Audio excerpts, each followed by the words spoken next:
வாங்க வாங்க முனியம்மா சேனலுக்கு வந்தவங்களுக்கு பூரா வணக்கம். சர்மா மைண்ட் வாய்ஸாக எல்லோரும் சப்ஸ்கிரைப் பண்ணிடுங்க, லைக் பண்ணிடுங்க. நான் என்ன பேச போகிறேன் அப்படின்ற விஷயத்தை தெளிவாக கேட்கணும். ஆமாம் சொல்லிவிட்டேன். வாங்க. நான் ஒரு விவசாய குடும்பத்தில் பிறந்தேங்க. எங்கள் அப்பா ஒரு விவசாயியாக இருந்து ரொம்ப கஷ்டம்தான் பட்டோம். விவசாயி பூராமே கஷ்டம்தான் பட்டுக்கிட்டு இருக்காங்க. ஏன்னுதான் தெரியாது. அதனால் ரொம்ப கஷ்டப்படுற ஃபேமிலி தான். அது எனக்கு ஒரே ஒரு தங்கச்சி. அந்த ஒரு தங்கச்சி எனக்கு 16 வயசுக்கு அப்புறம் பிறந்தாவதுக்குங்க. எனக்கு 16 வயசு இருக்கையில் அப்போத்தான் அவள் பிறந்து 3 வருஷம்தான் எங்கள் அப்பா இறந்து போயிட்டார். திடீர்னு ஒரு தலையில் ஒரு ப்ராப்ளத்தினால இறந்து போயிட்டார். அதுக்கப்புறம் எங்கள் அம்மா என்னை கட்டி கொடுத்துச்சு. கட்டி கொடுக்குறப்ப நிறைய கடன் வாங்கி தான் எனக்கு நகை போட்டு கட்டி கொடுத்துச்சு. அப்போ அழுகுச்சு, உன்னை எப்படியே கடன் பட்டாவது கட்டி கொடுத்துட்டேன், இன்னும் இந்த கடைசி பிள்ளை என்ன பண்ண போகிறேன்னு எனக்கு தெரியலையே, இந்த விவசாயத்தை போட்டு எனக்கு என்ன கிடைக்குது அப்படின்னு அழுதுச்சு. எனக்கு அன்றைக்கி வருத்தமாக இருந்துச்சு.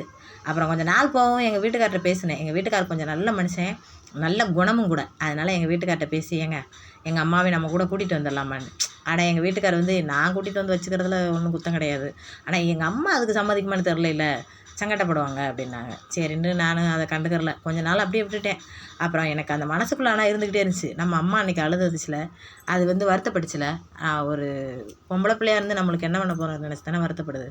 நம்ம ஒரு ஆம்பளை பிள்ளையாக இருந்திருந்தோம்னா என்னாவது ஒரு வேலைக்கு போயாவது நம்ம தங்கச்சியை கரை சேர்த்துடலாம். ஆனால் பொம்பளை பிள்ளையாக இருந்தோடனே நம்மளை கட்டி கொடுத்துருச்சு. அதுக்கப்புறம் நம்ம தங்கச்சியை எப்படி அது பார்க்கும், எப்படி படிக்க வைக்கும், அந்த மாதிரி யோசனையிலே எனக்கு இருந்துச்சு. ஆனால் புருஷன்ட்டு அதை சொல்ல முடியாது. ஏன்னா நம்மளை அவர் பார்க்குறதே ரொம்ப கஷ்டம். என் தங்கச்சி எங்கள் அம்மாவை பாருங்கன்னு நம்ம கேட்க முடியாது. ஆல்ரெடி கேட்டேன். அப்புறம் ஒரு நாள் வேலைக்கு போகலான்னு முடிவு பண்ணி வேலைக்கு போனேன். வேலைக்கு போன இடத்துல எனக்கு சரியாக நல்லா தரல. ஏன்னா அவங்க இங்கே வேலை வாங்கின விதம் எனக்கு பிடிக்கல. அங்கே ஆம்பளைங்க பார்க்குற முறைகளும் எனக்கு பிடிக்கல. அப்புறம் நான் யோசனை பண்ணேன், ரொம்ப எடுபடி வேலை பார்த்தாங்க. டீ வாங்கிட்டு வா, அது வாங்கிட்டு வா அப்படின்னு சொன்னாங்க. அது எனக்கு சங்கடமாக இருந்துச்சு. அப்புறம் எங்கள் வீட்டுக்காரர் என்னை திட்டினார், சொல்லாமல் கொள்ளாமல் வேலைக்கு போவியா அப்படின்னு. அப்புறம் சொன்னேன், அப்படி அதுக்காக அப்படி சொல்லாமல் கொள்ளாமல் பண்ணிட்டு, சொல்லாமல் போனால் என்ன அர்த்தம் அப்படின்னாரு. சரி, வீட்டுக்குள்ளே பிரச்சனை வர வேணாம், வேலைக்கு போகிறதுல வீட்டுக்காருக்கு இஷ்டம் இல்லை. அது கௌரவ குறைச்சல நிறைய ஆம்பளைங்க நினைப்பாங்க. அதுதான் உண்மை. பொம்பளை வேலைக்கு போகிறது கௌரவ குறைச்சலாக நினைப்பாங்க. அது கௌரவ குறைச்சல்ன்றதை விட அங்கே அப்படி நடத்தவும் படுறாங்க. நான் வேலைக்கு ஒரு நாள் போனதுலேயே அது புரிஞ்சிச்சு. ஆம்பளையை பார்க்குற பார்வைகளிலேருந்து அங்கே நடந்துற முறையிலேருந்து எல்லாமே கொஞ்சம் வித்தியாசமாக தான் தெரியுது. ஏன்னா பொம்பளை ஒரு வேலைக்கு போயிட்டால் இப்போ குடும்பத்தோட முன்னேற்றத்துக்கு போகிறான்னு எந்த ஆம்பளையும் நினைக்கிறதில்ல. ஏதோ ஒரு காரணம், ஆம்பளை சரியில்லாமல் ஏதோ ஒரு கஷ்டப்படுறதுனால தான் பொம்பளை வேலைக்கு வரா அப்படின்ற எண்ணத்தை உருவாக்கிறாங்க ஆம்பளைங்க. அதுதான் உண்மை. அதனால தான் மற்ற ஆம்பளைங்க பொம்பளைகளை நல்லா குடும்பம் நடத்துகிற ஆம்பளைங்க பொம்பளைங்களை வேலைக்கு அனுப்புறதுக்கு யோசிக்கிறது. இதுதான் உண்மை. அப்புறம் நான் யோசனை பண்ணேன், வீட்டில் சும்மா இருக்கிறது இல்லாமல் எதையாவது நம்ம ஒரு 100 200 சம்பாரிச்சிடணும். அப்போ தான் நம்ம வீட்டுக்காருக்கு கொஞ்சம் ஹெல்ப் பண்ணது மாதிரி இருக்கும். அப்போ நம்ம தங்கச்சிக்கோ நம்ம அம்மாவுக்கோ ஹெல்ப் கேட்டால் செய்வார் அப்படின்ற எண்ணம் என் மனசுக்குள்ளே இருந்துச்சு. அவனுக்குள்ளே பிபி, சாம்பிராணி இதெல்லாம் பேக் பண்ணால் ஒரு பாக்கெட்டுக்கு 50 ரூபா 100 ரூபா கொடுத்துட்டு இருந்தாங்க. அதையே வாங்கி பேக் பண்ணிக்கிட்டு இருந்தேன். அதுவே பண்ணி கொஞ்சம் வருமானம் தான் கிடைக்குது. ரொம்ப ஒரு நாள் ஃபுல்லாக பார்க்குறப்ப இருக்குது, குறுக்கெலாம் வலிச்சு போயிருங்க. அப்புறம் யோசனை பண்ணேன், இதெல்லாம் என்னப்பா வேலை, ஏதாச்சும் ஒரு பிஸ்னஸ் பண்ணுவோமா, மாவு அரைச்சி விற்று பார்ப்போம் அப்படின்னு மாவு அரைச்சி கொஞ்சம் விற்று பார்த்தேன். அதுவும் அவ்வளோவா போகலை. 1-2 பேர் வாளி எடுத்துகிட்டு வருவாங்க. அதுக்கப்புறம் மாவு புளிச்சு போயிடும். அதுக்கப்புறம் ஃப்ரிட்ஜில் எடுத்து வைக்கணும். அப்புறம் புது மாவு ஆட்டி புளிச்ச மாவோட சேர்க்கணும். இப்படியே பல வேலையாக இருந்துச்சு. அது எனக்கு நல்லா தரல. புளிச்ச மாவோட சேர்த்து ஊற்றுறது. அப்புறம் ஒரு நாளைக்கு நல்லா இருக்குன்றாங்க, ஒரு நாளைக்கு நல்லா புளிக்குது மாவுன்றாங்க. அது நல்லா தரல. அந்த வியாபாரத்தை விட்டுட்டேன். அதுக்கப்புறம் ஒரு நாள் ஒரு ஃபங்க்ஷனு, அதாவது தீபாவளியோ ஆடியோ எதுன்னு தெரில, எனக்கு ஞாபகம் இல்லை. அப்போ வடையை சுட்டுட்டு பக்கத்து வீட்டுகளுக்கு நான் கொடுப்போம். அந்த மாதிரி மேல் வீட்டில் ஒரு மாமி இருந்தாங்க. அந்த மாமிக்கு போய் வடையை சுட்டு கொடுத்தேன். அந்த மாமி சொன்னாங்க, ஏப்பா வடை நல்லா இருக்கப்பா, நீ பேசாமல் மாவு கடை விடுறதுக்கு வடையை சுட்டு விற்று பார்க்கலாம். நம்ம ஏரியாவில் வடை கடையே இல்லை, ஆனால் வீடு பார்த்திங்கன்னா நிறைய வீடு.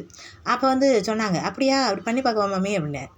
பண்ணுப்பா, நல்லா இருக்குப்பா வடைண்டாக. கூட 2 வடையை வீட்டு கொடுத்துட்டு அதுக்கப்புறம் ஒரு வண்டி, நான் பிபி இதெல்லாம் எடுத்துகிட்டு இருக்கேன்னு சொன்னீங்களா, ஊதி சாம்பிரானிலாம் எடுத்தேன் பார்த்தீங்களா, அந்த கடையில் அவங்க சூஸ் கடை நடத்திட்டு அவங்க வண்டியை நிப்பாட்டி வச்சுருந்தாங்க. அவங்ககிட்ட போய் கேட்டேன். அவங்க விலை அதிகமாக சொன்னாங்க. எங்கள் வீட்டுக்கார்ட்ட போய் வண்டி வாங்கி கொடுங்க, நான் கடை விட போகிறேன்டா, அவ்வளோதான் போகலாங்கிட்டு அப்படின்றவாரு.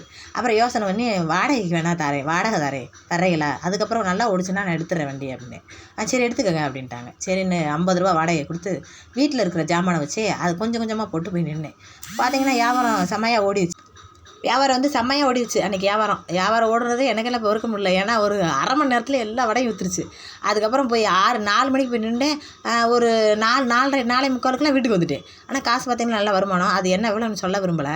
எங்கள் வீட்டுக்கார்ட்டே அந்த விஷயத்தை சொல்லலை. டக்குன்னு அதை எடுத்து இன்றைக்கி எவ்வளோ ஜாமான் வாங்கணுமோ அந்த காசு மட்டும் எடுத்துக்கிட்டு மிஞ்சின காசை எங்கள் அம்மா எனக்கு சீராக பித்தளை பானை கொடுத்துருச்சு. அந்த பித்தளை பானைக்குள்ளே போட்டு அப்படியே பக்குவமாக வச்சுருந்தேன்.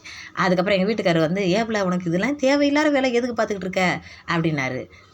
போய் ரோட்டில் நின்றுக்கிட்டு கண்டவளும் வந்து வாங்கி சாப்பிடுவான், ஒருத்தன் நல்லா பேசுவான், ஒருத்தன் எதுக்கு தேவையில்லாத பண்ணாத அப்படின்னு கிண்டல் அடிச்சுக்கிட்டே போய்கிட்டே இருப்பார்.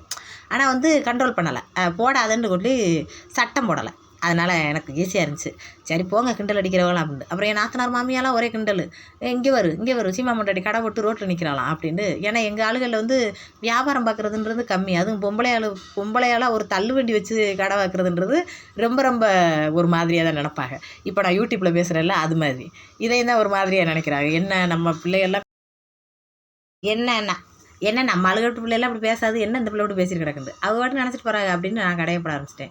அதுக்கப்புறம் நல்லா வியாபாரம் ஆகிடுச்சு பார்த்துக்குங்க. நல்லா வியாபாரமாகி நிறைய காசு போட்டு வச்சுக்கிட்டே வந்தேன். சொல்லலை எவ்வளோ காசு ஓடிக்கிட்டு இருக்கு எம்பிட்டு அப்படின்லாம் சொல்லலை. அவர்கிட்டையும் ₹1 கூட கேட்க மாட்டேன். எனக்கு தேவையான பொருளை நானே பக்கத்தில் இருக்க கடையில் வாங்கிட்டு அப்படியே வியாபாரம் பார்த்துட்டே இருந்தேன். ஒரு நாள் ஆயிடுச்சு. ஒரு நாள் நான் காசு எனக்கு வண்டி வாங்கி கொடுங்கண்ணே. வண்டி வாங்கி கொடுக்க காசு வேணாமா அப்படின்னாரு. வண்டி வாங்கி கொடுக்க காசு நீங்கள் போட வேணாம், நானே வச்சுருக்கேன் அப்படின்னு பானையிலேருந்து எடுத்து கொட்டினேன். அதை எண்ணி பார்த்தோம். எண்ணி பார்த்ததுக்கப்புறம் எவ்வளோ காசு இருந்துச்சுன்றதை நான் உங்களுக்கு சொல்ல விரும்பலை. அது தொழில் தர்மம் ஆகாது, அது நல்லா இருக்காது. உங்கள் மோட்டிவேஷனுக்காக தான் நான் அதை பேசிகிட்டு இருக்கேன். அது வந்து காசு நிறைய இருந்துச்சு. அதுக்கப்புறம் அந்த காசு எடுத்துகிட்டு போய் இந்த நிற்கிது பார்த்தீங்களா, இந்த தள்ளி வண்டியை வாங்கி அதுக்கப்புறம் சொந்தமாக வண்டியை வாங்கி பெயிண்ட்லாம் அடித்து அப்படியே சொந்த கடையாக்கி போய் நின்றுட்டேன். அதுக்கப்புறம் வியாபாரம் செம்மையாக போச்சு. எங்கள் சமோசாவை தான் ரொம்ப பேத்துக்கு பிடிச்சிருச்சு. அதுக்கப்புறம் எங்கள் அம்மாவை இப்போ எங்கள் வீட்டுக்கு கூப்பிட்டு வந்துட்டோம். ஏன்னு கேளுங்களேன், இப்போ நான் வடை போடுறதுனால எனக்கு துணைக்கு இப்போ ஆள் தேவைப்படுது, என் பிள்ளைகளை கவனிச்சிக்கணும்ல அதுக்கு. அப்போ எங்கள் அம்மாவையும் தங்கச்சி கூட்டிகிட்டு வந்துட்டு இப்போ எங்கள் வீட்டுக்காரர் எந்த இதுக்கும் சொல்லலை. ஏன்னா நம்ம பொண்டாட்டி ஒரு வேலை பார்க்குது, அப்போ அவங்களுக்கு ஹெல்ப்புக்கு மாமியாக வேணும் அப்படின்ற மாதிரி அவருக்கும் என்ன வந்துருச்சு. I am very happy. அதுக்கப்புறம் அவங்களை இங்கே கூட்டிகிட்டு வந்துட்டேன். தங்கச்சி எங்கேயே படிக்க வச்சுட்டு எங்கள் அம்மா எனக்கு ஹெல்ப் பண்ணிக்கிட்டு இருந்துச்சு. எனக்கு வெங்காயம் நறுக்கி கொடுக்க. இப்போ நான் வியாபாரத்தை பார்த்துட்டு இருப்பேன். நல்லா வியாபாரம் ஓடி மாவுலாம் காலி ஆயிடுச்சுன்னு வச்சுங்க, உடனே எங்கள் அம்மா வெங்காயத்தை நறுக்கி வேகமாக பிசைஞ்சு எடுத்துகிட்டு ஓடியாந்துடும். வேகமாக அடுத்த வடையை போட ஆரம்பிச்சிடும். அப்படி அந்த மாதிரி போய்கிட்டே இருந்துச்சு. நல்லா வியாபாரம் நிறைய ஆயிடுச்சு. அதுக்கப்புறம் சமோசாலாம் நிறைய ஆர்டர் கேட்டாங்க. எங்கள் அம்மாவுக்கு கொஞ்சம் அதிரசம் முறுக்கு சுட தெரியும். அந்த அதிரசம் முறுக்கையும் சேர்த்து வச்சு இதில் வியாபாரம் பார்க்க ஆரம்பித்தோம். அதுக்கப்புறம் வந்துட்டு நிறைய கல்யாணங்களுக்கு அதிரசம் சாப்பிட்டு பார்த்துட்டு டேஸ்ட்டாக இருக்குன்னு கல்யாணங்களுக்கு நிறைய அதிரசம் வாங்க ஆரம்பித்தாங்க. கொரோனா டயத்துலாம் பார்த்திங்கன்னா எங்கேயுமே அதிரசம் கிடைக்கல. எங்ககிட்ட தான் ஆர்டர் வந்து குமிச்சிச்சு பார்த்துக்கோங்க. அந்த டயத்தில் நல்லா சம்பாத்தியம் ஆயிடுச்சு. அதுக்கப்புறம் நிறைய சம்பாத்தியம் ஆயிடுச்சு. எங்கள் தங்கச்சிக்காக பேங்க்கில் நான் காசு போட்டு வச்சுக்கிட்டே இருந்தேன். அதுக்கப்புறம் எல்லா காசையும் எடுத்து ஒரு நாள் என் தங்கச்சி 25 பவுன் நகை எடுத்து நல்ல ஒரு மாப்பிள்ளையை பார்த்து நல்லா சீரும் சிறப்பமாக கல்யாணத்தை முடித்தோம்.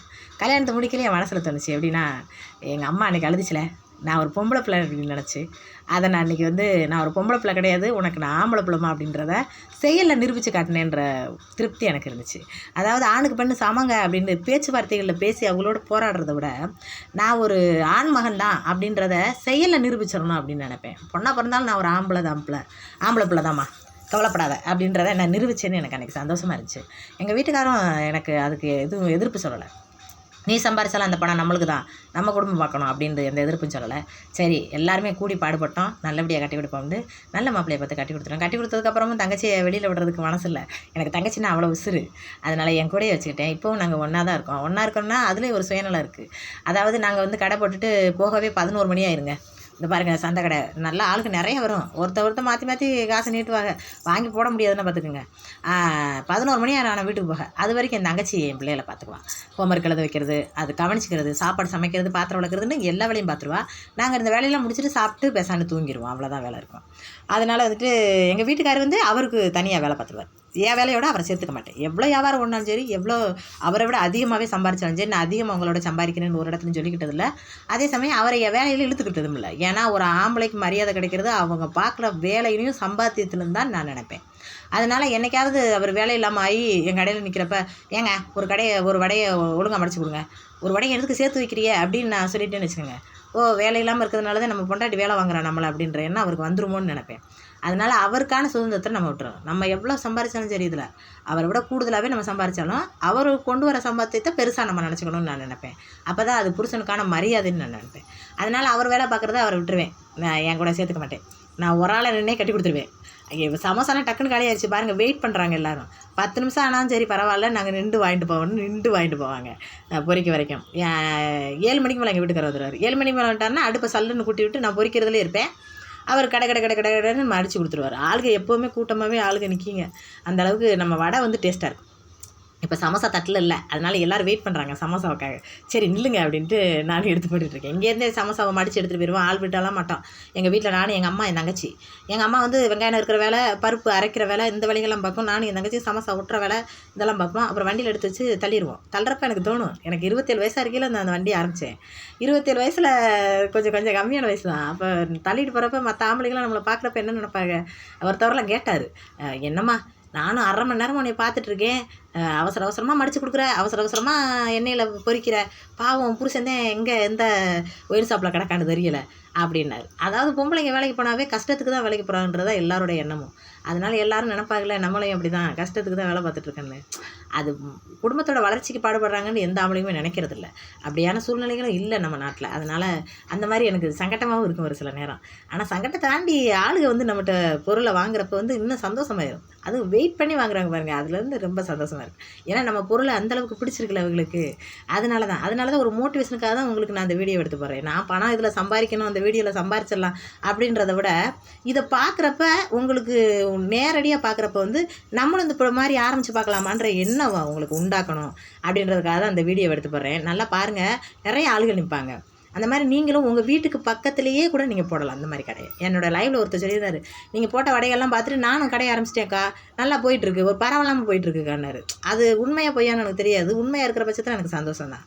அது மாதிரி நீங்கள் ஒரு 2-3 பேர் இந்த மாதிரி ஆரம்பித்து கூட உங்கள் இதில் ரன் பண்ணலாம். நானும் நல்லபடியாக வியாபாரம் செமையாக போகும், நிறைய சம்பாத்தியமும் இதில் கிடைக்கும். என் தங்கச்சி கட்டி கொடுத்ததுக்கப்புறம் இப்போ நான் ஒரு சின்ன வீடு கட்டுறதுக்காக சேமிச்சிட்ருக்கேன்.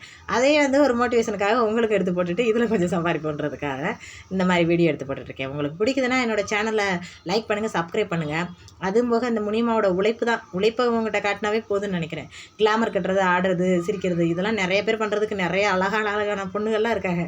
நம்ம அப்படி கிடையாது. நம்ம கிராமத்தில் பிறந்து விவசாயம் பண்ணுறதுக்காக எங்களெல்லாம் படைக்கப்பட்டாங்க. ஆனால் வந்து எங்களுக்கு விவசாயம் தரல. அம்மா அப்பா வந்து விவசாயத்தை அம்மா அப்பாவே நிப்பாட்டிட்டாங்க. விவசாயம் பார்க்குற உப்புறம் பாருங்களேன், ரேஷன் அரிசி சாப்பிட்டு கஷ்டப்பட்டுட்டு தான் வளர்ந்துட்டு இருந்தான். ஆனால் இங்கே நகரத்தில் வந்ததுக்கப்புறம் பொன்னி அரிசி இல்லாமல் சாப்பாடு இறங்காது, அந்த மாதிரி ஆகிட்டு இருக்குது.